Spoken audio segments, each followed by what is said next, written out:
بالوں کی خشکی ہوگی جڑ سے ختم، اب نہ رہے گی خشکی اور نہ ہوگا گنجپن۔ بال اتنے چمکدار، سیاہ اور گھنے کہ آپ خود ہی دیکھ کر حیران رہ جائیں۔ کیا ہے یہ نسخہ، کیا طریقہ استعمال ہے اور کیسے تیار ہوگا، یہ سب جاننے کے لیے ویڈیو آخر تک دیکھنا نہ بھولیں۔ تو آئیے ویڈیو کا باقاعدہ آغاز کرتے ہیں۔ بالوں کی خشکی دور کرنے کے لیے آپ کو کچھ خاص اجزاء درکار ہیں۔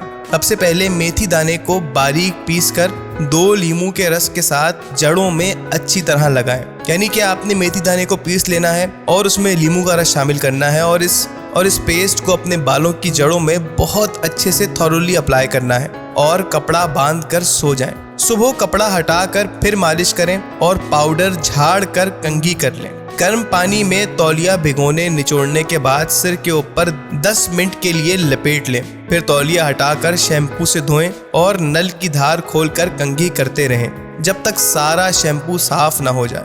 اس کے بعد 1/4 چمچ زیتون کا تیل یعنی کہ اولیو آئل اور 2 قطرے لیموں کا رس ملا کر گیلے بالوں پر مالش کریں اور اچھی طرح لگائیں جس طرح عموماً گھروں میں تیل لگایا جاتا ہے۔ دوستوں، یہ ایک ایسا نسخہ ہے جو نہایت ہی نادر نسخہ ہے اور یہ نسخہ آپ کو کسی کتاب میں نہیں ملے گا۔ آپ اسے ٹرائی کریں، انشاءاللہ آپ کو بہترین ریزلٹس ملیں گے اور آپ کے بال خشکی سے پاک، گھنے، سیاہ اور چمکدار ہو جائیں گے۔ امید ہے کہ آپ کو ہماری آج کی ویڈیو ضرور پسند آئی ہوگی۔ اب اس قدر مفید اور معلوماتی ویڈیو آپ کے ساتھ شیئر کی ہے تو آپ کا بھی فرض بنتا ہے کہ آپ ہمیں اپنی قیمتی دعاؤں میں ضرور یاد رکھیں اور جیسے بھی نتائج حاصل ہوں ہمیں کامنٹ باکس میں ضرور بتائیں۔ اگر آپ ہمارے چینل پر بالکل نئے ہیں تو آپ سے درخواست کی جاتی ہے کہ آپ ہمارے چینل کو بھی سبسکرائب کر دیں تاکہ ہماری ہر نئی آنے والی مفید اور معلوماتی ویڈیو آپ کو بر وقت بآسانی مل سکے۔